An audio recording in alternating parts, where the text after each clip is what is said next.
தமிழக அரசியல் களம் தற்போது முன் எப்போதும் இல்லாத வகையில் ஒரு மிக விறுவிறுப்பான நகர்வை நோக்கி சென்று கொண்டிருக்கிறது. சட்டமன்ற தேர்தல் தோல்விக்கு பிறகு பிரதான எதிர்க்கட்சியாக இருக்கும் திமுகவை சுற்றியே மத்திய மற்றும் மாநில புலனாய்வு அமைப்புகளின் வளையங்கள் மிக தீவிரமாக இருக்கத் தொடங்கியுள்ளன. முன்னாள் அமைச்சர்களான செந்தில் பாலாஜி, KN நேரு மற்றும் ஏவா வேலு ஆகியோரை நோக்கி பாயும் இந்த சட்ட ரீதியான அம்புகள் எதிர்க்கட்சியாக இருக்கும் திமுகவின் உள்கட்டமைப்பை ஒட்டுமொத்தமாக காலி செய்யும் டெல்லியின் மாஸ்டர் பிளான் என்ற விவாதத்தை அரசியல் அரங்கில் கிளப்பியுள்ளது.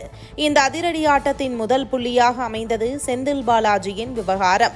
அவர் ஜாமீனில் வெளிவந்த பின்னரும் அவரை சுற்றியுள்ள பிடியை டெல்லி தளர்த்தவில்லை.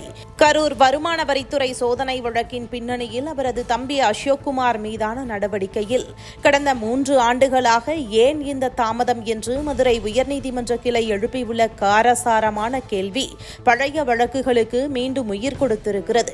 செந்தில் பாலாஜிக்கு அடுத்தபடியாக டெல்லியின் குறி திமுகவின் அசைக்க முடியாத கோட்டைகளாக விளங்கும் திருச்சி மற்றும் திருவண்ணாமலை மண்டலங்களின் மீது திரும்பியுள்ளது. கட்சியின் பலமாகவும் மண்டல தளபதிகளாகவும் விளங்கும் KN நேரு மற்றும் ஏவா வேலு ஆகிய இருவரையும் ஒரே நேரத்தில் முடக்குவதே டெல்லியின் தற்போதைய திட்டம்.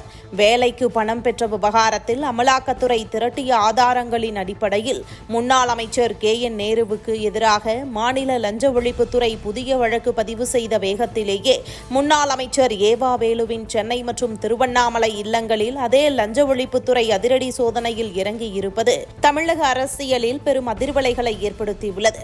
பொதுவாக மத்திய முகமைகளான ED மற்றும் IT மட்டுமே இத்தகைய சோதனைகளை நடத்தும் என்ற பிம்பத்தை உடைத்து இந்த முறை மாநிலத்தின் லஞ்ச ஒழிப்புத்துறையையே களமிறக்க வைத்திருப்பதுதான் அமித்ஷாவின் ஆகச் சிறந்த அரசியல் ட்விஸ்ட்.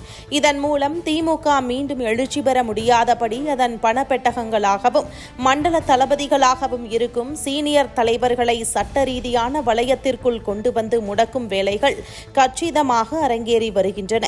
சுருக்கமாக சொன்னால் தாவேகாவின் புதிய ஆட்சி காலத்தில் திமுக தலைதூக்கவே முடியாதபடி நிதி ஆதாரங்களையும் முக்கிய தளபதிகளையும் நாலாபுறமும் லாக் செய்து அந்த கட்சியின் ஒட்டுமொத்த உள்கட்டமைப்பையும் நிலைகுலையச் செய்யும் ஒரு பக்கா த்ரில்லர் அரசியல் ஆட்டத்தை தான் டெல்லி இப்போது தமிழ்நாட்டில் வெற்றிகரமாக நடத்தி கொண்டிருக்கிறது. இந்த தொடர் சோதனைகளும் நீதிமன்ற கேள்விகளும் பிரதான எதிர்க்கட்சியான திமுகவிற்கு ஒரு மிகப்பெரிய முடக்கத்தை ஏற்படுத்தியிருக்கிறது என்பதில் எந்தவித சந்தேகமும் இல்லை.